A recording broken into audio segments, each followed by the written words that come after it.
ನಿಮ್ಮೆಲ್ಲರನ್ನ ನಸರೀತಿನ ಯೇಸು ಕ್ರಿಸ್ತನ ನಾಮದಲ್ಲಿ ನಾನು ಹೃದಯಪೂರ್ವಕವಾಗಿ ಸ್ವಾಗತಿಸ್ತಾ ಇದ್ದೇನೆ. ಪ್ರೀತಿಯುಳ್ಳ ದೇವಜನರೇ, ಇದೇ ತಿಂಗಳು 11ನೇ ತಾರೀಕಿನಿಂದ ನಡೆಯುತ್ತಿರುವಂಥ ಝೂಮ್ನಲ್ಲಿ ನಡೆಯುವಂಥ ಪ್ರೇಯರ್ ಟ್ರೈನಿಂಗ್ಗಾಗಿ ನಾನು ದೇವರಿಗೆ ಸ್ತೋತ್ರ ಮಾಡುತ್ತೇನೆ. ಪಾಸ್ಟರ್ ಮೋನಿಕಾ ಅವರು ನಡೆಸಿಕೊಡುತ್ತಿರುವಂಥ ಈ ಝೂಮ್ ಮೀಟ್ನಲ್ಲಿ, ಈ ಪ್ರೇಯರ್ ಟ್ರೈನಿಂಗ್ನಲ್ಲಿ ನೀವು ಭಾಗವಹಿಸ್ರಿ. ಬೇಗನೆ ರಿಜಿಸ್ಟ್ರೇಷನ್ಸ್ ಮಾಡಿಸ್ಕೊಳ್ಳುವಂಥ ರಿಜಿಸ್ಟ್ರೇಷನ್ಸ್ ಮಾಡಿಕೊಡ್ರಿ. ಇನ್ನು ಕೆಲವು ಸೀಟ್ಗಳು ಮಾತ್ರ ಬಾಕಿ ಇರುವಂಥದ್ದಾಗಿದೆ. ಇದರಲ್ಲಿ ಭಾಳ ಆಸಕ್ತಿ ಉಳ್ಳವರಿಗೆ ಮಾತ್ರ ಅವಕಾಶ ಇರುವಂಥದ್ದಾಗಿದೆ. ಅದಕ್ಕಾಗಿ ತಪ್ಪದ ರೀತಿಯಲ್ಲಿ ಇದರಲ್ಲಿ ಜಾಯ್ನ್ ಆಗಿರಿ. ಇದೇ 19-20ನೇ ತಾರೀಕು ನಡೆಯುವಂಥ ಅರೈಜಸ್ತೇನೆ ಎನ್ನುವಂಥ ಕೂಟಕ್ಕಾಗಿ ದೇವರಿಗೆ ನಾನು ವಂದನೆ ಸಲ್ಲಿಸ್ತೇನೆ. ದಯಮಾಡಿ ಈ ಕೂಟಕ್ಕಾಗಿ ನಿಮ್ಮನ್ನು ನೀವು ಸಿದ್ಧಪಡಿಸಿಕೊಳ್ಳ್ರಿ. 2 ದಿನಗಳ ಕಾಲ ರಜೆ ಇರುವಂಥ ಸಂದರ್ಭದಲ್ಲಿ ಆ ರಜವನ್ನು ವ್ಯರ್ಥ ಮಾಡದ ದೇವರ ಮಂದಿರದಲ್ಲಿ ಕಳೆಯುವುದಕ್ಕಾಗಿ, ಪ್ರಾರ್ಥನಾ ಜೀವಿತವನ್ನು ಕಟ್ಟಿಕೊಳ್ಳುವುದಕ್ಕಾಗಿ, ನಿಮ್ಮ ಜೀವಿತದಲ್ಲಿರುವಂಥ ತಡೆಗಳನ್ನು ಒಡೆಯುವಂಥ ಸಮಯ ಅದಾಗಿರುವಂಥದ್ದಾಗಿದೆ. ಮಿಸ್ ಮಾಡದೆ ನೀವೆಲ್ಲರೂ ಸದಾ ಈ ವಿಶೇಷವಾದಂಥ ಕೂಟದಲ್ಲಿ ಭಾಗವಹಿಸಬೇಕೆಂಬುದಾಗಿ ನಾನು ಪ್ರಾರ್ಥಿಸ್ತೇನೆ ಮತ್ತು ವಿಶೇಷವಾಗಿ ನಿಮ್ಮನ್ನು ಹೃದಯಪೂರ್ವಕವಾಗಿ ನಾನು ಆಹ್ವಾನಿಸ್ತಾ ಇದ್ದೇನೆ.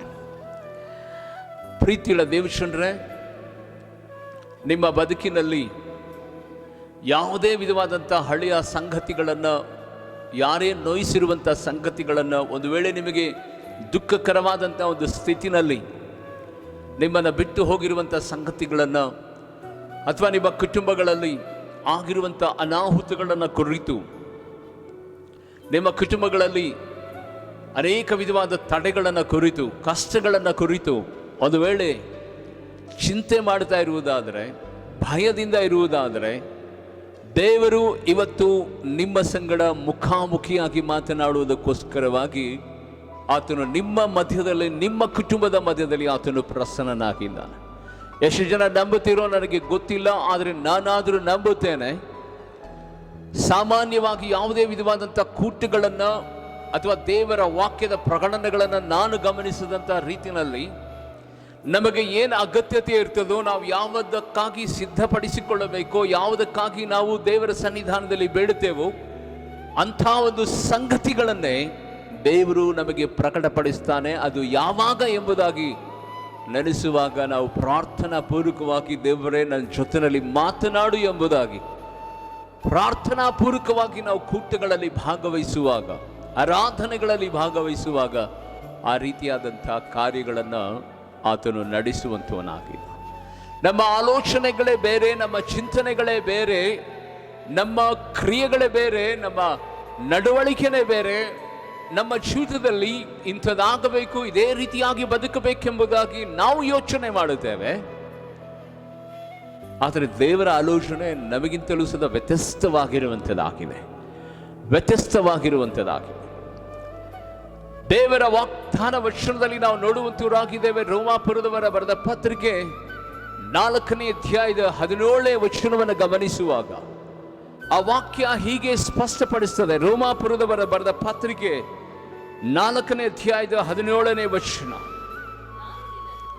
ನಾನು ನಿನ್ನನ್ನು ಅನೇಕ ಜನಾಂಗಗಳಿಗೆ ಮೂಲ ಪಿತೃವಾಗಿ ನೇಮಿಸಿದ್ದೇನೆ ಎಂದು ಶಾಸ್ತ್ರದಲ್ಲಿ ಬರೆದಿರುವ ಪ್ರಕಾರ ಅಬ್ರಹಾಮನು ನಮ್ಮೆಲ್ಲರಿಗೂ ದೇವರ ಸನ್ನಿಧಿಯಲ್ಲಿ ಮೂಲ ಪಿತೃವಾಗಿದ್ದಾನೆ. ದೇವರು ಸತ್ತವರನ್ನು ಬದುಕಿಸುವವನಾಗಿಯೂ ಇಲ್ಲದದ್ದನ್ನು ಇರುವುದಾಗಿ ಕರೆಯುವವನಾಗಿಯೂ ಇದ್ದಾನೆಂದು ಅಬ್ರಹಾಮನು ನಂಬಿದನು. Hallelujah, hallelujah. ಎಲ್ಲರೂ ಗಟ್ಟಿಯಾಗಿ ನನ್ನೊಟ್ಟಿಗೆ ನೀವು ಹೇಳಬಹುದು, ಪ್ರೀತಿಯುಳ್ಳ ದೇವಜನರೇ, ನನ್ನ ದೇವರು ಸತ್ತವರನ್ನ ಬದುಕಿಸುವವನಾಗಿಯೂ ಇಲ್ಲದನ್ನ ಇರುವುದ ಹಾಗೆ ಮಾಡುವವನಾಗಿಯೂ ಇದ್ದಾನೆ ಎಂಬುದಾಗಿ. ಇನ್ನೊಂದು ಸಾರಿ ಹೇಳ್ತೇನೆ, ಕೇಳ್ರಿ. ನನ್ನ ದೇವರು ಸತ್ತವರನ್ನ ಬದುಕಿಸುವಂಥವನಾಗಿಯೂ ಇಲ್ಲದದ್ದನ್ನು ಇರುವುದ ಹಾಗೆ ಮಾಡುವ ದೇವರು ಎಂಬುದಾಗಿ. ಇನ್ನೊಂದು ಸಾರಿ ಹೇಳುತ್ತೇನೆ, ಸತ್ತವರನ್ನ ಬದುಕಿಸುವವನಾಗಿಯೂ ಇಲ್ಲದನ್ನ ಇರುವುದ ಹಾಗೆ ಮಾಡುವವನಾಗಿರುವ ದೇವರಾಗಿದ್ದಾನೆಂಬುದಾಗಿ. ಎಷ್ಟು ಜನ ಈ ವಾಗ್ದಾನವನ್ನ ನೀವು ನಂಬುತ್ತೀರೋ, ನಂಬುವುದರ ಜೊತೆನಲ್ಲಿ ಈ ವಾಗ್ದಾನವನ್ನ ಆಮೇನ್ ಹಲ್ಲೆಲೂಯಾ ಎಂಬುದಾಗಿ ಇದನ್ನ ನೀವು ರಿಸೀವ್ ಮಾಡಿಕೊಳ್ಳ್ರಿ ಯೇಸುವಿನ ನಾಮದಲ್ಲಿ. ರಿಸೀವ್ ಮಾಡಿಕೊಳ್ಳ್ರಿ ಯೇಸುವಿನ ನಾಮದಲ್ಲಿ. ದೇವಕ್ಕೆ ಸ್ತೋತ್ರವಾಗಲಿ. ಇವತ್ತು ಈ ವಾಗ್ದಾನವನ್ನು ಆಲಿಸುತ್ತಿರುವಂತಹ ದೇವರ ಮಕ್ಕಳೇ, ನೀನು ಅಂದುಕೊಂಡಿದ್ದಿ ನನಗೆ ಇಂಥದ್ದು ಬೇಕು, ಇಂಥ ಕಾರ್ಯಗಳಲ್ಲಿ ಜಯವನ್ನ ಬೇಕು, ಇಂಥ ಒಂದು ಪರಿಸ್ಥಿತಿನಲ್ಲಿ ನಾನು ಇದ್ದೇನೆ, ಇಂಥ ಒಂದು ಕಷ್ಟದಲ್ಲಿ ನಾನು ಇದ್ದೇನೆ, ಇಂಥ ಕಣ್ಣೀರು ನನಗಿದೆ, ಇಂಥ ಹೋರಾಟಗಳು ನನಗಿದೆ, ನನ್ನನ್ನು ಇದರಿಂದ ಬಿಡಿಸು, ಇದರಿಂದ ಕಾಪಾಡು, ಇದರಿಂದ ದೇವರೇ ಕರ್ತನೆ ನನ್ನನ್ನು ಮುಕ್ತಗೊಳಿಸು, ಇದರಿಂದ ದೇವರೇ ಕರ್ತನೆ ನೀನು ನನ್ನನ್ನು ಬಿಡಿಸಿ ಕಾದು ಕಾಪಾಡು ಎಂಬುದಾಗಿ ನೀನು ದೇವರ ಸನ್ನಿಧಾನದಲ್ಲಿ ಅನೇಕಾವರ್ತಿ ಪ್ರಾರ್ಥನೆ ಮಾಡ್ತಾ ಇರುವುದಾದರೆ, ನಿನಗೆ ದೇವರಾತ್ಮನು ಹೇಳುತ್ತಿರುವಂತಹ ಸಂಗತಿಯನ್ನು ಗೊತ್ತಾ? ಪ್ರಮಾದನಯುಕ್ತವಾಗಿ ದೇವರಾತ್ಮನು ಹೇಳ್ತಾ ಇದ್ದಾನೆ, ನಿನ್ನ ಬದುಕಿನಲ್ಲಿ ನೀನು ಏನು ನಿರೀಕ್ಷಿಸ್ತಾ ಇದ್ದೀಯೋ, ಯಾವುದನ್ನ ಯೋಚಿಸ್ತಾ ಇದ್ದೀಯೋ, ಅದಕ್ಕಿಂತಲೂ ಸದಾ ಮಿಗಿಲಾದದನ್ನೇ ದೇವರು ಕೊಡುವಂಥವನಾಗಿದ್ದಾನೆ. ನಿನ್ನ ಹತ್ರ ಏನು ಇಲ್ಲವೋ ಅದನ್ನ ಇರುವ ಹಾಗೆ ಮಾರ್ಪಡಿಸುವ ದೇವರಾಗಿದ್ದಾನೆ. ಇವತ್ತು ನಾವು ಪ್ರಾರ್ಥಿಸುವಂತಹ ಸಂದರ್ಭದಲ್ಲಿ ನಮ್ಮ ಆಲೋಚನೆ, ನಮ್ಮ ಚಿಂತನೆಗಳು ಬೇರೆ ವ್ಯತ್ಯಸ್ತವಾಗಿರುವಂಥದ್ದಾಗಿದೆ.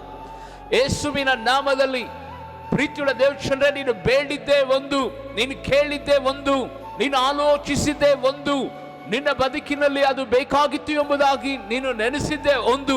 ಆದರೆ ನನ್ನ ದೇವರ ಚಿಂತನೆಗಳು, ನನ್ನ ದೇವರ ಆಲೋಚನೆಗಳು, ನನ್ನ ದೇವರ ಆ ಕ್ರಿಯೆಗಳು, ನನ್ನ ದೇವರ ಕಾರ್ಯಗಳು ಅದು ಸಾಮಾನ್ಯವಾಗಿ ಇರೋದಿಲ್ಲ.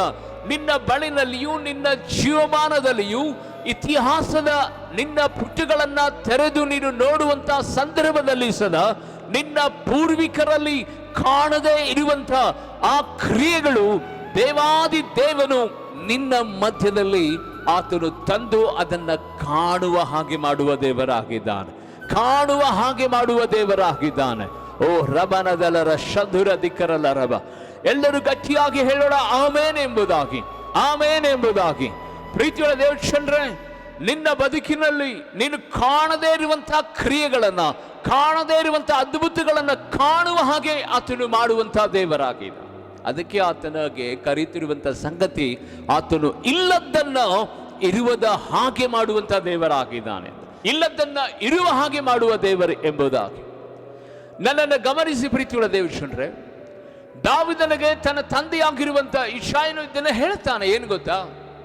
ಮಗನೇ, ಊಟ ಕೊಟ್ಟು ಬಾ, ನಿನ್ನ ಅಣ್ಣಂದರು ಯುದ್ಧ ಭೂಮಿನಲ್ಲಿ ಇದ್ದಾರೆ ಅಂತ. ಊಟ ಕೊಟ್ಟು ಬಾ, ನಿನ್ನ ಅಣ್ಣಂದರು ಯುದ್ಧ ಭೂಮಿನಲ್ಲಿ ಇದ್ದಾರೆ ಅಂತ. ದಾವೀದನ ಮೈಂಡ್ನಲ್ಲಿ ಈ ಆಲೋಚನೆ ಬಿಟ್ರೆ ಬೇರೆ ಯಾವುದೇ ವಿಧವಾದ ಆಲೋಚನೆ ಇಲ್ಲ. ನನ್ನ ಅಣ್ಣಂದರನ್ನ ನೋಡಬೇಕು, ನಾನು ಈಗಾಗಲೇ ಕಾಡಿನಿಂದ ಬಂದಿದ್ದೇನೆ, ನನ್ನ ಅಣ್ಣಂದರು ಯುದ್ಧ ಭೂಮಿನಲ್ಲಿ ಇದ್ದಾರೆ, ಈಗ ನನ್ನ ತಲೆಯ ಮೇಲೆ ಬುತ್ತಿ ಇದೆ, ಈ ಆಹಾರವನ್ನು ಕೊಟ್ಟು ನಾನು ಬರಬೇಕೆಂಬುದಾಗಿ ಯುದ್ಧ ರಣರಂಗದಲ್ಲಿ ಇರುವಂತ ತನ್ನ ಅಣ್ಣಂದರಿಗೆ ಆಹಾರವನ್ನು ತೆಗೆದುಕೊಂಡು ಅಲ್ಲಿ ಹೋಗ್ತಾನೆ. ಹೋದಂತ ಸಂದರ್ಭದಲ್ಲಿ ಇವನಿಗೆ ಗೊತ್ತಿಲ್ಲದ ಹಾಗೆ ಒಂದು ಸವಾಲು ಆತನಿಗೆ ಎದುರಾಗತ್ತೆ.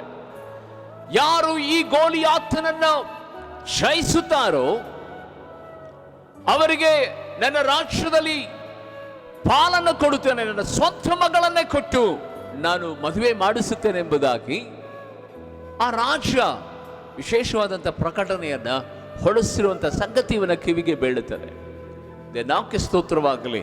ಇವನು ಯುದ್ಧ ಮಾಡುವುದಕ್ಕೆ ಹೋಗುವುದನ್ನವನಲ್ಲ, ಆ ರಣರಂಗ ಭೂಮಿನಲ್ಲಿ ಹೋಗಿ ನಾನು ಏನೋ ಒಂದು ಕಾರ್ಯಗಳನ್ನು ಸಾಧನೆ ಮಾಡಬೇಕೆಂಬುದಾಗಿ ಹೋದವನಲ್ಲ.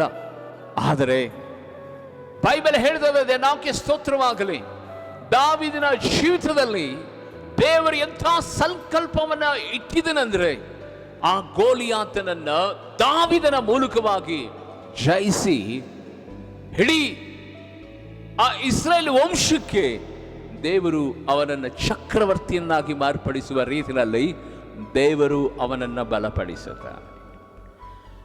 ಈಗ ನಿಮಗೆ ಎಷ್ಟು ಜನಕ್ಕೆ ಅರ್ಥ ಆಗ್ತಾ ಇದೆ? ನನ್ನ ದೇವರು ಇಲ್ಲದನ್ನ ಇರುವುದ ಹಾಗೆ ಮಾಡುವಂತಹ ದೇವರಾಗಿದ್ದ. ಒಬ್ಬ ಕುರಿ ಕಾಯುವಂತಹ ವ್ಯಕ್ತಿ, ಅವನಿಗೆ ಯುದ್ಧ ವಿದ್ಯೆಗಳು ಗೊತ್ತಿಲ್ಲದೆ ಇರುವಂತಹ ವ್ಯಕ್ತಿ, ಸೈನಿಕನಲ್ಲದೆ ಇರುವಂತಹ ವ್ಯಕ್ತಿ, ರಾಜಕೀಯ ಗೊತ್ತಿಲ್ಲದೆ ಇರುವಂತಹ ವ್ಯಕ್ತಿ, ಅವನ ಕನಸಿನಲ್ಲಿಯೂ ಅವನ ಮನಸ್ಸಿನಲ್ಲಿಯೂ ಅವನ ಆಲೋಚನೆಯಲ್ಲಿಯೂ ಯಾವತ್ತೂ ಊಹೆ ಮಾಡಿರಲಿಲ್ಲ ನಾನು ಒಂದು ರಾಜ್ಯದ, ಒಂದು ಕುಲದ ಅಧಿಪತಿಯಾಗಿ, ರಾಜ್ಯನಾಗಿ ನಾನು ಮಾರ್ಪಡ್ತೇನೆ ಎಂಬುದಾಗಿ. ಪ್ರೀತಿಯುಳ್ಳ ದೇವಜನರೇ, ಎಷ್ಟು ಚೆನ್ನಾಗಿ ಗಮನಿಸ್ತಾ ಇದ್ದಾರೆ ಈ ಮಾತನ್ನ. ನನ್ನ ದೇವರು ಇಲ್ಲದನ್ನ ಇರುವುದು ಹಾಗೆ ಮಾರ್ಪಡಿಸುತ್ತಾನೆ ಅನ್ನೋದಕ್ಕೆ ಪ್ರಾಮುಖ್ಯವಾದಂಥ ಕಾರಣನೇ ದಾವೀದನ ಜೀವನ. ದಾವೀದನ ಜೀವನ ಇವತ್ತು ದೇವರ ಸಮ್ಮುಖದಲ್ಲಿ, ದೇವರ ಸನ್ನಿಧಾನದಲ್ಲಿ, ನಿನ್ನ ಬದುಕಿನಲ್ಲಿ ನೀನೇನೋ ಅಂದುಕೊಂಡಿದೀಯಾ, ಇದು ನನ್ನಿಂದ ಆಗಲ್ಲ, ಇದು ನನಗೆ ಒದಗಿ ಬರೋದಿಲ್ಲ, ಇದು ನಮ್ಮಿಂದ ಅಸಾಧ್ಯ, ಈ ಸಂಗತಿಗಳು ನಮ್ಮ ಲೈಫಲ್ಲಿ ಇದು ನಡೀತದ, ಇದಕ್ಕೆಲ್ಲ ನಾನು ಸೀಮಿತವಾಗದೆ ನಾನು ಎಷ್ಟು ಇರಬೇಕು, ಆ ಚೌಕಟ್ಟಿನಲ್ಲಿ ನಾನು ಇರಬೇಕು, ಆ ರೀತಿಯಾದಂಥ ಯೋಚನೆ ನಮಗಲ್ಲ, ಇದು ದೊಡ್ಡ ದೊಡ್ಡ ಅಭಿಷಕ್ತರಿಗೆ ಎಂಬುದಾಗಿ ಒಂದು ವೇಳೆ ಕೂತ್ಕೊಂಡಿರುವುದಾದರೆ, ನಿನಗೆ ದೇವರು ಹೇಳ್ತಾ ಇದ್ದಾನೆ ಯೇಸುವಿನ ನಾಮದಲ್ಲಿ, ನಿನ್ನ ಆಲೋಚನೆಗಳು ನನ್ನ ಆಲೋಚನೆಗಳಲ್ಲ, ನಿನ್ನ ಮಾರ್ಗಗಳು ನನ್ನ ಮಾರ್ಗಗಳಲ್ಲ, ನಿನ್ನ ಆಲೋಚನೆಗಳಿಗಿಂತಲೂ ನನ್ನ ಆಲೋಚನೆ, ನಿನ್ನ ಮಾರ್ಗಗಳಿಗಿಂತಲೂ ನನ್ನ ಮಾರ್ಗಗಳು ಭೂಮಿಗೆ ಆಕಾಶ ಎಷ್ಟು ಉನ್ನತವಾಗಿದೆಯೋ ಅದಕ್ಕಿಂತಲೂ ಮಿಗಿಲಾದಂಥ ಆಲೋಚನೆಯನ್ನು ನಾನು ನಿನಗಾಗಿ ಮಾಡುತ್ತೇನೆ ಎಂಬುದಾಗಿ. ಯಾಕೆಂದರೆ ಆತನ ಹೆಸರೇ ಇಲ್ಲದನ್ನ ಇರುವುದ ಹಾಗೆ ಸತ್ತವರನ್ನ ಬದುಕಿಸುವನ ಆಗಿ ಇರುವಂಥ ದೇವರೇ ಎಂಬುದಾಗಿ, ಬದುಕಿಸುವಂಥ ದೇವರೇ ಎಂಬುದಾಗಿ. ದೇವ ಮಂದಿರದ ಸುಂದರದ ದ್ವಾರದ ಬಳಿಗಳಲ್ಲಿ ಒಬ್ಬ ಹುಟ್ಟು ಕುಂಟನು ಕೂತುಕೊಂಡಿರ್ತಾನೆ. ಮಧ್ಯಾಹ್ನದಲ್ಲಿ ನಡೆಯುವಂಥ 3 ಗಂಟೆ ಆರಾಧನೆಯ ವೇಳೆಯಲ್ಲಿ ಭಿಕ್ಷೆ ಬೇಡುವುದಕ್ಕಾಗಿ ಆತನು ಕೂತ್ಕೊಂಡಿರ್ತಾನೆ.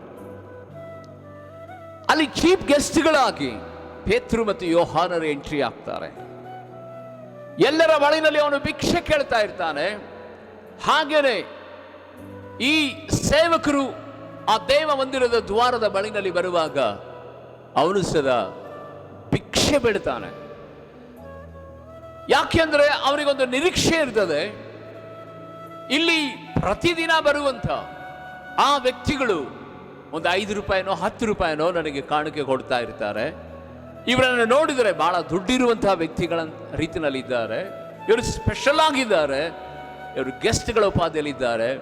ಇವತ್ತೇ ನಾನು ಇವರನ್ನು ನೋಡ್ತಾ ಇದ್ದೇನೆ, ಇವರಿಂದ ಒಂದು ದೊಡ್ಡ ನಿರೀಕ್ಷೆ, ಅಟ್ಲೀಸ್ಟ್ ಒಂದು 50 ರೂಪಾಯಿನೋ 100 ರೂಪಾಯಿ ಇವರು ಕಾಣಿಕೆ ಕೊಡಬಹುದೇನೋ ಎಂಬುದಾಗಿ ಅವನ ನಿರೀಕ್ಷೆ, ಅವನ ಚಿಂತನೆ, ಆಲೋಚನೆ ಅವನ ಮೈಂಡಿನಲ್ಲಿ ಇತ್ತು. ಆದರೆ ಅಲ್ಲಿ ಪೇತ್ರನು ಹೇಳುವಂತಹ ಸಂಗತಿಯನ್ನು ಗೊತ್ತಾ, ನಮ್ಮಿಂದ ನೀನು ಏನ್ ನಿರೀಕ್ಷೆ ಮಾಡ್ತಾ ಇದೆಯೋ ಅವುಗಳಿಗಿಂತಲೂ ಮಿಗಿಲಾದದನ್ನ ದೇವರು ನಿನಗೆ ಕೊಡುವಂತವನಾಗಿದ್ದ. ಅವನಿಗೆ ಆಶ್ಚರ್ಯವಾಗ್ತದೆ, ಏನು ಕೊಡ್ತಾನೆ ದೇವರು? ಬೆಳ್ಳಿ ಬಂಗಾರವಂತಲೂ ನಮ್ಮಲ್ಲಿ ಇಲ್ಲ, ಆದರೆ ನಮ್ಮಲ್ಲಿ ಇರುವುದನ್ನು ನಾವು ನಿನಗೆ ಕೊಡುತ್ತೇವೆ. ನಜರೇತಿನ ಯೇಸುವಿನ ನಾಮದಲ್ಲಿ ಎದ್ದು ನೀನು ನಡೆದಾಡು ಎಂಬುದಾಗಿ ಅವರು ಒಂದು ಶಬ್ದವನ್ನು ತೆಗೆದು ಆತನನ್ನು ಆಶೀರ್ವಾದ ಮಾಡ್ತಾರೆ. ತಾಯಿ ಗರ್ಭದಲ್ಲಿ ಹುಟ್ಟು ಕುಂಟನಾಗಿರುವಂಥ ಆ ಮನುಷ್ಯನು ಎದ್ದು ಕುಣಿದಾಡಿ ದೇವರ ನಾಮವನ್ನು ಆ ದೇವ ಮಂದಿರದ ದ್ವಾರದ ಮುಂಭಾಗದಲ್ಲಿ ಸಂತೋಷವಾಗಿ ಕುಣಿದಾಡುತ್ತಿರುವಂಥ ಸಂಗತಿ ದೇವರ ಆಲಯದಲ್ಲಿರುವಂಥ ಜನರಿಗೆ ಗೊತ್ತಾಗುತ್ತೆ. ಎಂಥ ಒಂದು ವಿಸ್ಮಯಕಾರಿ ಸಂಗತಿ. ಅವರು ಫಸ್ಟ್ ಟೈಮ್ ಅದನ್ನು ನೋಡುವಾಗ ತುಂಬ ಆಶ್ಚರ್ಯವಾಗಿರುತ್ತೆ. ಪ್ರೀತಿಯುಳ್ಳ ದೇವಜನರೇ, ಅವನ ಚಿಂತನೆ, ಅವನ ನಿರೀಕ್ಷೆ, ಅವನ ಆಸೆ ಏನೆಂದರೆ ಸ್ವಲ್ಪ ಹಣ ಜಾಸ್ತಿ ಸಿಗಬಹುದು ಎಂಬುದಾಗಿ ಆಸಕ್ತಿಯಿಂದ ಅವರ ಹತ್ರ ಬೇಡಿದ. ಆದರೆ ದೇವರ ಆಲೋಚನೆ, ದೇವರ ಚಿಂತೆ ಬೇರೆದೇ ಆಗಿತ್ತು. ಯಾಕೆಂದರೆ ಅವನು ಯಾವತ್ತೂ ಸದಾ ನೆನೆಸಿರಲಿಲ್ಲ, ನಾನು ಎದ್ದು ನಡೆದಾಡುತ್ತೇನೆ, ನನಗೆ ಕಾಲುಗಳಿಗೆ ಬಲ ಬರ್ತದೆ, ಎಲ್ಲರ ಹಾಗೆ ನಾನು ಸದಾ ಒಂದು ಒಳ್ಳೆಯ ವ್ಯಕ್ತಿಯಾಗಿ ನಾನು ಮಾರ್ಪಡ್ತೇನೆ. ಅವನ ಆಲೋಚನೆಯಲ್ಲೇ ಇರಲಿಲ್ಲ, ಅವನ ಊಹೆಗೂ ನಿಲುಕದಂಥ ಕಾರ್ಯವನ್ನು ನಜರೇತಿನ ಯೇಸುವಿನ ನಾಮದಲ್ಲಿ ಕರ್ತನು ಅಲ್ಲಿ ಮಾಡ್ತಾ ಇದ್ದ. ಪ್ರಿಯ ಸಹೋದರನೇ, ಪ್ರಿಯ ಸಹೋದರಿ, ಪ್ರಿಯ ತಾಯಿ, ಇವತ್ತು ಯಾವ ವಿಷಯದಲ್ಲಿ ನಿಮ್ಮ ಬದುಕು ಕುಂಠಿತವಾಗಿದೆಯೋ, ಯಾವ ಅನಾರೋಗ್ಯ ಕಾಡುತ್ತಾ ಇದೆಯೋ, ಇದು ವಾಸಿ ಆಗೋದಿಲ್ಲ, ಈ ಅದ್ಭುತಗಳು ನನ್ನ ಜೀವಿತದಲ್ಲಿ ನಡೆಯೋದಿಲ್ಲ, ಇದು ಜೀವನ ಪೂರ್ತಿ ನಾನು ಟ್ಯಾಬ್ಲೆಟ್ ಮೆಡಿಸಿನ್ ತೆಗೆದುಕೊಂಡೇ ಸತ್ತು ಹೋಗಬೇಕೆಂಬುದಾಗಿ ಒಂದು ವೇಳೆ ನೀನು ಅಂದುಕೊಂಡಿರುವುದಾದರೆ, ಈಗ ಯೇಸುವಿನ ನಾಮದಲ್ಲಿ ನಿನ್ನ ಒಳಗಡೆ ಆ ಹುಟ್ಟು ಕುಂಟನನ್ನ ಆ ಅಪೊಸ್ತಲರು ಪ್ರಾರ್ಥಿಸಿದಾಗ ಬಿಡುಗಡೆ ಕೊಟ್ಟ ರೀತಿಯಲ್ಲಿ ಈ ಶಬ್ದವನ್ನು ಕೇಳುತ್ತಿರುವಂತ ನೀನು ನಿನ್ನ ಒಳಗಡೆ ನಂಬಿಕೆಯಿಂದ ನನ್ನನ್ನು ದೇವರೇ ಕರ್ತನೆ ಮುಟ್ಟು ಎಂಬುದಾಗಿ ಇದೇ ಸಂದರ್ಭದಲ್ಲಿ ನೀನು ನಂಬಿದರೆ ದೇವರ ಮಹಿಮೆ ನಿನ್ನ ಮೇಲೆ ಬಲವಾಗಿ ಇಳಿದು ಬರುವಂಥದ್ದಾಗಿ, ಸತ್ತಂತ ನಿನ್ನ ನರಮಂಡಲಗಳಲ್ಲಿ, ಸತ್ತಂತ ನಿನ್ನ ಕೀಲು ಮಚ್ಚೆಗಳಲ್ಲಿ, ಸತ್ತಂತ ನಿನ್ನ ಶರೀರದಲ್ಲಿ ನೂತನವಾದಂತಹ ಬಲವನ್ನು ಯೇಸುವಿನ ನಾಮದಲ್ಲಿ ದೇವರು ಅನುಗ್ರಹಿಸುವಂತವನಾಗಿದ್ದಾನೆ. ಯಾಕೆಂದ್ರೆ ಆತನು ಇಲ್ಲದನ್ನು ಇರುವುದ ಹಾಗೆ ಮಾರ್ಪಡಿಸುವ ದೇವರಾಗಿದ್ದಾನೆ. ಯಾವ ಸಂಗತಿಗಳು ಇವತ್ತು ನೀನು ಕಾಣ್ತಾ ಇಲ್ಲವೋ, ಯಾವ ಸಂಗತಿಗಳು ನಿನ್ನನ್ನು ಇವತ್ತು ಕತ್ತಲೆಯಲ್ಲಿಟ್ಟಿದ್ದಾವೋ, ಯಾವ ಸಂಗತಿಗಳು ಅಸಾಧ್ಯ ಎಂಬುದಾಗಿ ನೀನು ನಂಬಿಕೊಂಡಿದೆಯೋ, ಪ್ರೀತಿಯುಳ್ಳ ದೇವಜನರೇ, ನಿನ್ನ ನಂಬಿಕೆಯನ್ನು ದೇವರ ಕಡೆಗೆ ಡೈವರ್ಟ್ ಮಾಡು, ದೇವರ ಕಡೆಗೆ ಡೈವರ್ಟ್ ಮಾಡು.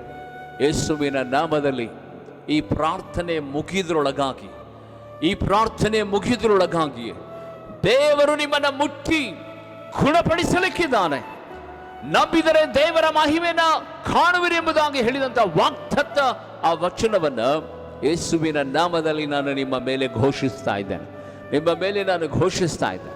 ಈ ಪ್ರಾರ್ಥನೆ ಮುಗಿಯುವುದರೊಳಗಾಗಿಯೇ ಅನೇಕ ಅತಿಶಯವಾದಂಥ ಕಾರ್ಯಗಳು ನಿಮ್ಮ ಕುಟುಂಬದಲ್ಲಿ ನಡೆಯಲಿಕ್ಕಿದೆ, ನಿಮ್ಮ ಮಕ್ಕಳ ಜೀವಿತದಲ್ಲಿ ನಡೆಯಲಿಕ್ಕಿದೆ, ನಿಮ್ಮ ಆತ್ಮಿಕತೆ ಬದುಕಿನಲ್ಲಿ ನಡೆಯಲಿಕ್ಕಿದೆ. Thank you Jesus. ನಂಬುವುದಾದರೆ ಆಮೇನ್ ಎಂಬುದಾಗಿ ಯೇಸುವಿನ ನಾಮದಲ್ಲಿ ಆತನ ನಾಮವನ್ನು ನಂಬಿಕೆಯಿಂದ ಹೇಳ್ರಿ, ಆಮೇನ್, ಸ್ತೋತ್ರಂ, ಹಲ್ಲೆಲೂಯ ಎಂಬುದಾಗಿ ಕರ್ತನು ನಿಮ್ಮನ್ನು ಬಲಪಡಿಸಲಿ, ಕರ್ತನು ನಿಮ್ಮನ್ನು ಬಲಪಡಿಸಲಿ. ದೇವನಾಮಕ್ಕೆ ಸ್ತೋತ್ರವಾಗಿ. ಒಬ್ಬ ತಂದೆ ಕುರಿತು ಬೈಬಲ್ ಹೇಳ್ತದೆ, ಏನು ಗೊತ್ತಾ? ತಾನು ಬಹಳವಾಗಿ ಪ್ರೀತಿ ಮಾಡ್ತಿದ್ದಂತ, ತಾನು ತನ್ನ ಪ್ರಾಣಕ್ಕಿಂತಲೂ ಹೆಚ್ಚು ಪ್ರೀತಿ ಮಾಡಿದಂತ ಮಗನು ಕಾಡಿನಲ್ಲಿ ಕುರಿಗಳನ್ನು ಕಾಯ್ತಿರುವಂತ ತನ್ನ ಅಣ್ಣಂದರಿಗೆ ಆಹಾರವನ್ನು ತೆಗೆದುಕೊಂಡು ಹೋಗುತ್ತಿರುವಂಥ ಸಂದರ್ಭದಲ್ಲಿ ಮತ್ತೆ ಅವನಿಗೆ ಸುದ್ದಿ ಬರ್ತದೆ, ಆ ಪ್ರೀತಿಸಿದಂಥ ಮಗನನ್ನು ಕಾಡು ಮೃಗಗಳು ಅವನಿಗೆ ಸಿಗಿದು ಅವನನ್ನು ಸಾಯಿಸಿಬಿಟ್ಟು ಎಂಬುದಾಗಿ ಸಂದೇಶ, ಸಾವಿನ ಸಂದೇಶ ಬರ್ತದೆ. ದೇವನಾಮಕ್ಕೆ ಸ್ತೋತ್ರವಾಗಲಿ. ನನ್ನನ್ನು ಗಮನಿಸಿರಿ, ಅವನೆಷ್ಟೋ ಸಾರಿ ಕಣ್ಣೀರಿಡ್ತಾನೆ, ತನ್ನ ಮಗನ ವಿಷಯದಲ್ಲಿ ದುಃಖದಿಂದ ಇರ್ತಾನೆ. ಆದರೆ ದೇವನಾಮಕ್ಕೆ ಸ್ತೋತ್ರವಾಗಲಿ. ಪ್ರೀತಿಯುಳ್ಳ ದೇವಜನರೇ, ಅಂಥ ತಂದೆ ಒಂದು ದಿನದಲ್ಲಿ ಯೋಸೇಫ್ ಎನ್ನುವಂಥ ಆ ವ್ಯಕ್ತಿಯ ಕುರಿತು ಮರೆತು ಹೋಗಿರ್ತಾನೆ. ಅವನನ್ನು ಸಾಯಿಸಿದ್ದು ಮನುಷ್ಯರಲ್ಲ, ಅವನನ್ನು ಸಾಯಿಸಿದರು ಬೇರೆ ಸಮಾಜದ ವ್ಯಕ್ತಿಗಳಲ್ಲ, ಅವನನ್ನು ಸಾಯಿಸಿದ್ದು ಯಾವುದೇ ವಿಧವಾದಂಥ ತಂತ್ರಗಾರಿಕೆ ಅಲ್ಲ, ಅವನು ಸತ್ಯ ಹೋಗಿರೋದಿಲ್ಲ. ಆದರೆ ಸಾವಿನ ಸುದ್ದಿಯನ್ನು ತನ್ನ ತಂದೆಗೆ ಮುಟ್ಟಿಸಿದ ಕಾರಣ ಏನೆಂದರೆ ಹೊಟ್ಟೆ ಕಿಚ್ಚು, ಹೊಟ್ಟೆ ಕಿಚ್ಚು. ಇವನು ಎಲ್ಲಿ ನಮಗಿಂತ ದೊಡ್ಡವನಾಗ್ಬಿಡ್ತಾನೋ, ನಮಗಿಂತ ದೊಡ್ಡ ದೊಡ್ಡ ಮಾತುಗಳನ್ನು ಆಡ್ತಾನೋ ಎಂಬುದಾಗಿ ಸ್ವಂತ ಅಣ್ಣ ತಮ್ಮಂದರೆ ಆತನಿಗೆ ಗುಂಡಿ ಒಳಗಡೆ ಹಾಕಬಿಡ್ತಾರೆ, ಗುಂಡಿ ಒಳಗಡೆ ಹಾಕಬಿಡ್ತಾರೆ. ಯೇಸುವಿನ ನಾಮದಲ್ಲಿ ಸತ್ಯವೇದವನ್ನು ತೆಗೆದು ಓದ್ರಿ. 37ನೇ ಅಧ್ಯಾಯದ ಆದಿಕಾಂಡದ ಆ ಮಾತನ್ನು ಕೇಳಿದರೆ ಚೆನ್ನಾಗಿರ್ತದೆ. 24ನೇ ವಚನದಿಂದ ಪ್ರಾರಂಭ ಮಾಡೋಣ. ಆದಿಕಾಂಡ 37ನೇ ಅಧ್ಯಾಯದ 34ನೇ ವಚನದಿಂದ. ಸ್ತೋತ್ರಂ. ತನ್ನ ಬಟ್ಟೆಗಳನ್ನು ಹರಿದುಕೊಂಡು ನಡುವಿನ ಮೇಲೆ ಗೋಣಿ ತಟ್ಟು ಸುತ್ತಿಕೊಂಡು ತನ್ನ ಮಗನಿಗಾಗಿ ಬಹುದಿನಗಳವರೆಗೂ ಹಂಬಲಿಸುತ್ತಿದ್ದನು. ಅವನ ಗಂಡು ಮಕ್ಕಳು ಹೆಣ್ಣು ಮಕ್ಕಳು ಎಲ್ಲರೂ ಸದಾ ದುಃಖ ಶಮನ ಮಾಡುವುದಕ್ಕೆ ಪ್ರಯತ್ನಿಸಿದ್ದಾಗ್ಯೂ ಅವನು ಶಾಂತಿಯನ್ನು ಹೊಂದಲೊಲ್ಲದೆ, ನಾನು ಹೀಗೆ ಹಂಬಲಿಸುತ್ತಾ ನನ್ನ ಮಗನಿರುವ ಪಾತಾಳವನ್ನು ಸೇರುವೆನು ಅಂದನು. ಹೀಗೆ ತಂದೆಯು ಮಗನಿಗೋಸ್ಕರವಾಗಿ ಅಳುತ್ತಿದ್ದನು. ಮಿದ್ಯಾನರು ಯೋಸೇಫನನ್ನು ಐಗುಪ್ತ ದೇಶಕ್ಕೆ ತೆಗೆದುಕೊಂಡು ಹೋಗಿ ಫರೋಹನ ಬಳಿಯಲ್ಲಿದ್ದ ದೊಡ್ಡ ಉದ್ಯೋಗ ಸ್ಥಾನದ ಪೋಟಿಫೋರನಿಗೆ ಮಾರಿದರು. ಗಮನಿಸಿ ಪ್ರೀತಿಯುಳ್ಳ ದೇವಜನರೇ, ಯೇಸುವಿನ ನಾಮದಲ್ಲಿ ಒಬ್ಬ ತಂದೆ ತನ್ನ ಮಗನ ವಿಷಯದಲ್ಲಿ ಎಷ್ಟು ದುಃಖ ತಪ್ತನಾಗ್ತಾನಂತ ಹೇಳಿದರೆ, ಅಷ್ಟು ಪ್ರೀತಿ ಮಾಡಿದಂಥ ಮಗನನ್ನು ಕಳ್ಕೊಂಡಂಥ ಸಂದರ್ಭದಲ್ಲಿ ಅವನ ದುಃಖವು ಶಮನವಾಗೋದೇ ಇಲ್ಲ. ಅವನನ್ನು ಬೇರೆ ಯಾರೂ ಸದಾ ಸಾಯಿಸೋದಕ್ಕೆ ಪ್ರಯತ್ನಿಸಲಿಲ್ಲ. ಸತ್ತನು ಎಂಬುದಾಗಿ ಸುಳ್ಳು ಸುವಾರ್ತೆಯನ್ನು ಸಾರಿದರು. ಬೇರೆ ಯಾರೂ ಅಲ್ಲ, ತನ್ನ ಸ್ವಂತ ಅಣ್ಣ ತಮ್ಮಂದರು. ಆತನನ್ನು ತೆಗೆದುಕೊಂಡು ಅಗಾಧವಾದಂತಹ ಒಂದು ಗುಂಡಿನಲ್ಲಿ ಹಾಕಿದರು. ಗುಂಡಿನಲ್ಲಿ ಹಾಕಿ ಇನ್ನೇನು ಸತ್ತು ಹೋದ ಎಂಬುದಾಗಿ ನೆನೆಸುವಷ್ಟರ ಮಟ್ಟಿಗೆ ದುಃಖದಲ್ಲಿರುವಂತಹ ಸಂದರ್ಭದಲ್ಲಿ ಆ ಗುಂಡಿಯನ್ನ ಕುರಿತು ನಾನು ಮಾತನಾಡುವುದಾದರೆ, ಆ ಗುಂಡಿನಲ್ಲಿ ನೀರಿಲ್ಲ, ಆ ಗುಂಡಿನಲ್ಲಿ ಯಾವುದೇ ಮನುಷ್ಯರಿಲ್ಲ, ಅಲ್ಲಿ ಯಾವುದೇ ವಿಧವಾದ ವ್ಯಕ್ತಿಗಳ ಒಂದು ವಾಸನೆ ಇಲ್ಲ, ಯಾವ ಸಹಾಯವೂ ಆತನಿಗೆ ಅಲ್ಲಿ ದೊರಕುತ್ತಾ ಇಲ್ಲ. ಅಂತ ಒಂದು ಸಂದರ್ಭದಲ್ಲಿ ತನ್ನ ಅಣ್ಣನ ವಿಷಯದಲ್ಲಿ ದೇವರು ಮಾತನಾಡುತ್ತಾನೆ. ಅದೇ ಮಾರ್ಗದಲ್ಲಿ ಮಿದ್ಯಾನನು ಅಂದರೆ ಐಗುಪ್ತರು ಹೋಗುತ್ತಿರುವಂತಹ ಸಂದರ್ಭದಲ್ಲಿ ಅವರಿಗೆ ಒಂದು ಯೋಚನೆ ಬರ್ತದೆ, ಇವನು ನಮ್ಮ ರಕ್ತ ಸಂಬಂಧಿ ಅಲ್ವಾ, ಇವನಿಗೆ ಸಾಯಿಸಿದರೆ ಏನು ಬರ್ತದೆ, ಅವನಿಗೆ ನಾವು ಮಾರ್ಬಿಡೋಣ ಎಂಬುದಾಗಿ ಆ ಮಿದ್ಯಾನರಿಗೆ, ಐಗುಪ್ತದವರಿಗೆ ಆತನನ್ನು ಮಾರಿಬಿಡುತ್ತಾರೆ.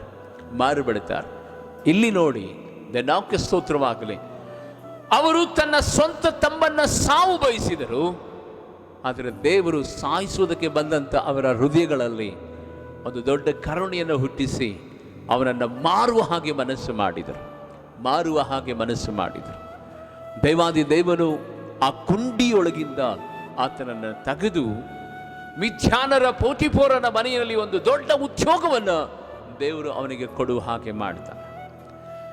ಅವನು ನೆನೆಸಿದ್ದು ಸಾವು, ಅವರ ಅಣ್ಣ ತಮ್ಮಂದು ನೆನೆಸಿದ್ದು ಸಾವು. ಆದರೆ ದೇವರು ಅವನನ್ನು ಸಾಯಿಗೊಳಿಸಲಿಲ್ಲ.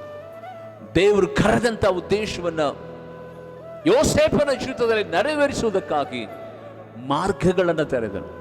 ಅವನು ನೆನೆಸಲೇ ಇಲ್ಲ. ಆ ರೀತಿಯಲ್ಲಿ ಸಹಾಯ ಪರಲೋಕದಿಂದ ದೇವಾದಿ ದೇವರು ಅವನನ್ನು ಕೈ ಚಾಚಿ ಆ ಗುಂಡಿಯೊಳಗಿಂದ ಎತ್ತಿ ಅನ್ಯ ದೇಶದಲ್ಲಿ ಹೋಗುವ ಹಾಗೆ ಮಾರ್ಗಗಳನ್ನು ತೆರೀತಾರೆ.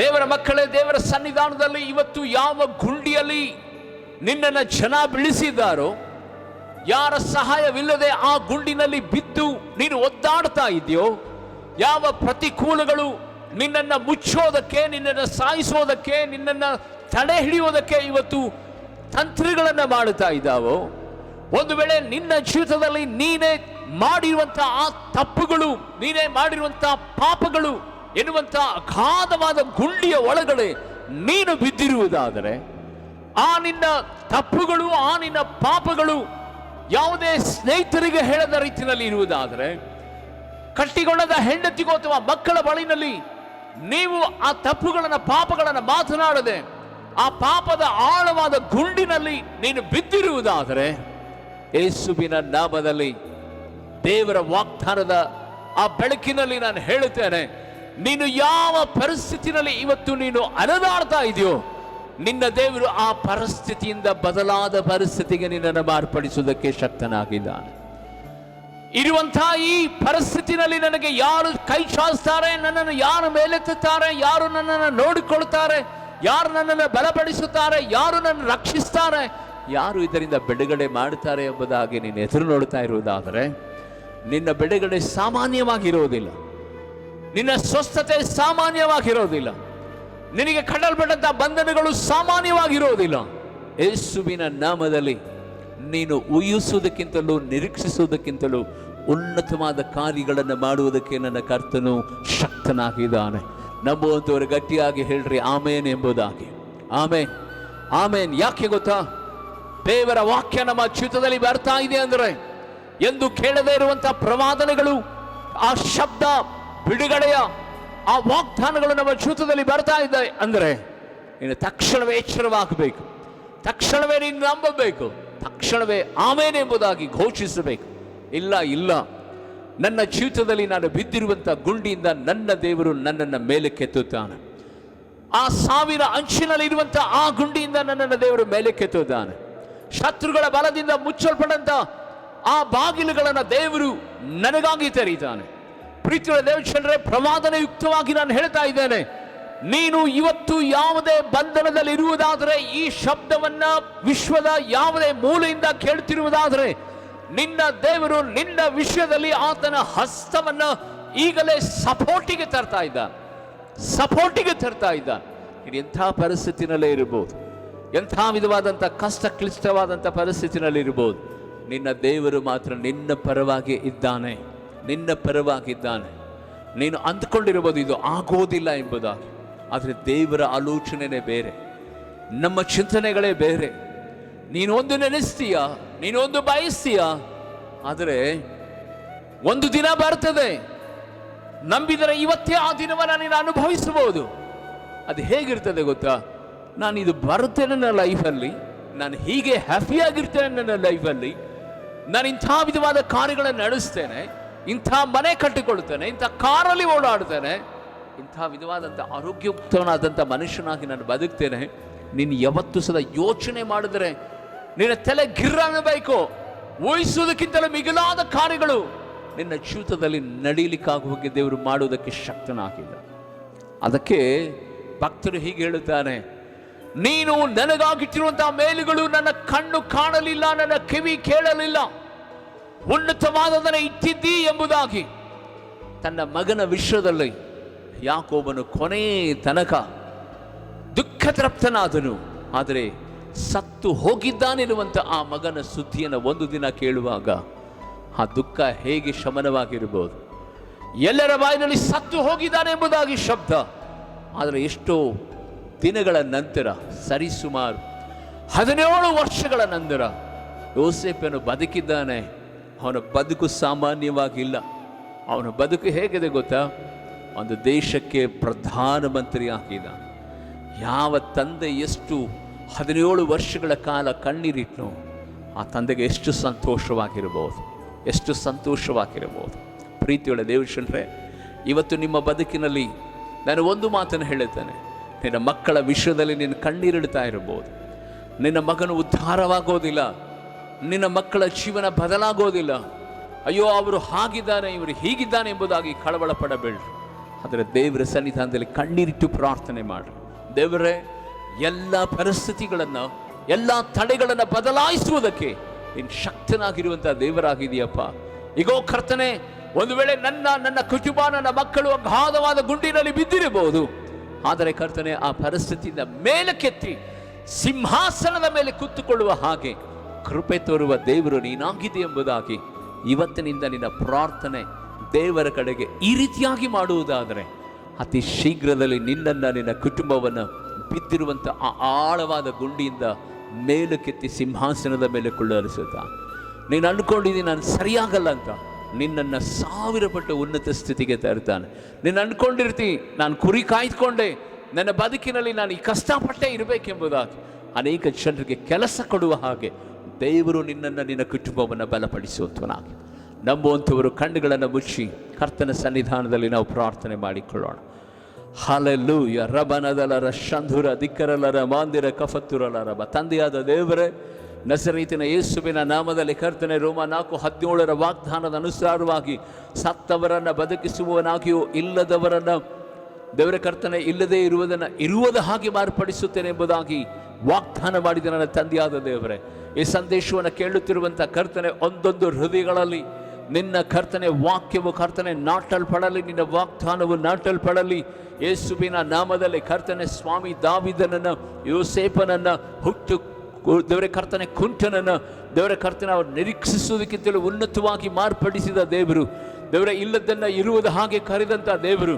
ಕಾಲಿರಲಿಲ್ಲ, ರಾಜ್ಯ ಇರಲಿಲ್ಲ, ದೇವರ ಕರ್ತನೆ ಸ್ವಾಮಿ ದಾಸತ್ವದಲ್ಲಿ ಇದ್ರು, ದೇವರ ಕರ್ತನೆ ಮಂತ್ರಿಗಳನ್ನಾಗಿ ಮಾರ್ಪಡಿಸಿದಂಥ ನಿನ್ನ ಕೃಪೆಗಾಗಿ ನಾವು ಸ್ತೋತ್ರ ಮಾಡುತ್ತೇವೆ. ಯೇಸುವಿನ ನಾಮದಲ್ಲಿ ದೇವರ ಈ ಸಂದೇಶವನ್ನು ಆಲಿಸುತ್ತಿರುವಂಥ ಪ್ರತಿಯೊಂದು ತಾಯಿಂದರು, ತಂದೆ, ದೇವರ ಕರ್ತನ ಕುಟುಂಬಸ್ಥರು, ದೇವರ ಅವರ ಮಕ್ಕಳಲ್ಲಿ ದೇವರ ಇವತ್ತು ಯಾವ ಸಂಗತಿಗಳು ಕಾಣ್ತಾ ಇಲ್ಲವೋ ಯೇಸುವಿನ ನಾಮದಲ್ಲಿ ಇವತ್ತಿನಿಂದಲೇ ದೇವರ ಕರ್ತನೆ ಸ್ವಾಮಿ ಇವರು ನಿರೀಕ್ಷಿಸೋದಕ್ಕಿಂತಲೂ, ಯೋಚಿಸುವುದಕ್ಕಿಂತಲೂ, ದೇವರ ಕರ್ತನೆ ಇವರು ಬೇಡುವುದಕ್ಕಿಂತಲೂ, ಆಲೋಚಿಸುವುದಕ್ಕಿಂತಲೂ ಉನ್ನತವಾದದನ್ನೇ ನೀನು ಅನುಗ್ರಹಿಸಿ ನಿನ್ನ ಮಕ್ಕಳನ್ನು ದೃಢಪಡಿಸಬೇಕೆಂಬುದಾಗಿ ನಾನು ಪ್ರಾರ್ಥಿಸ್ತೇನೆ. ಅವರ ನಂಬಿಕೆಯನ್ನು ಕರ್ತನೆ 100 ಮಡಿಯಾಗುವಷ್ಟೇ ದೇವರ ಕರ್ತನೆ ನಿನ್ನ ಮಕ್ಕಳನ್ನು ಬಲಪಡಿಸಬೇಕೆಂಬುದಾಗಿ ನಾನು ಪ್ರಾರ್ಥಿಸ್ತೇನೆ ರಾಜ. ಹಲ್ಲೆಲೂಯಾ. ನಿನ್ನ ರಕ್ತದಲ್ಲಿ ಕರ್ತನೆ ಸ್ವಾಮಿ ಈ ಎಲ್ಲ ಕುಟುಂಬಗಳನ್ನು ನಾನು ಮುಚ್ಚಿ ಮುದ್ರಿಸ್ತಾ ಇದ್ದೇನೆ. ಬಲ ಕೊಡಪ್ಪ. ಇವತ್ತಿನಿಂದ ದೇವರ ಕರ್ತನೆ ಇವರ ನಂಬಿಕೆಯಲ್ಲಿ ವ್ಯತ್ಯಾಸ ಕಾಣಲಿ. ದೇವರೇ, ನಿನ್ನ ನಂಬುವುದರಲ್ಲಿ ಕರ್ತನೆ ಸ್ವಾಮಿ ದೇವರ ತುದಿಗಾಲಲ್ಲಿ ನಿಂತುಕೊಂಡಿರುವಂಥ ಒಂದೊಂದು ಕುಟುಂಬಗಳು ದೇವರ ಕರ್ತನೆ ಹೌದು ಆಮೇನ್ ಹಲ್ಲೆಲೂಯಾ ಎಂಬುದಾಗಿ ನನ್ನ ಬದುಕಿನಲ್ಲಿ ಇವತ್ತು ಏನಿಲ್ಲವೋ ಎಲ್ಲವನ್ನ ದೇವರು ಕೊಡುತ್ತಾನೆ ಅನ್ನುವಂಥ ನಂಬಿಕೆ ಈ ಮಕ್ಕಳಲ್ಲಿ ಉಂಟಾಗಲಿ ಯೇಸುವಿನ ನಾಮ. ದೇವ ಕರ್ತನ ಈ ದಿನದಲ್ಲಿ ನಮ್ಮನ್ನು ಬಲಪಡಿಸಿದ್ದಕ್ಕಾಗಿ ಸ್ತೋತ್ರ.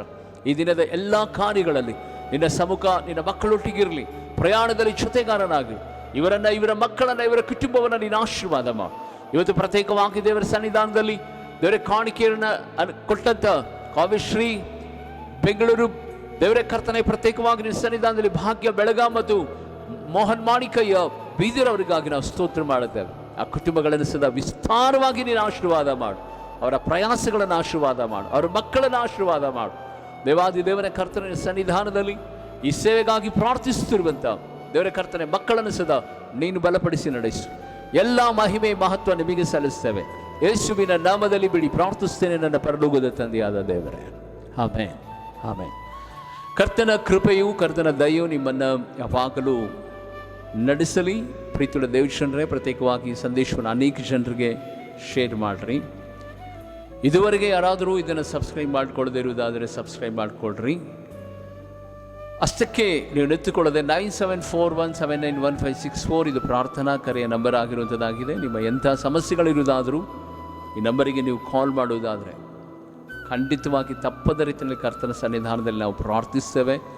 ಕರ್ತನು ನಿಮ್ಮನ್ನು ನಿಮ್ಮ ಕುಟುಂಬ ಮಕ್ಕಳನ್ನು ಆಶೀರ್ವಾದ ಮಾಡಿ ನಡೆಸಲಿ ಯೇಸುವಿನ ನಾಮದಲ್ಲಿ. God bless you all. Thank you.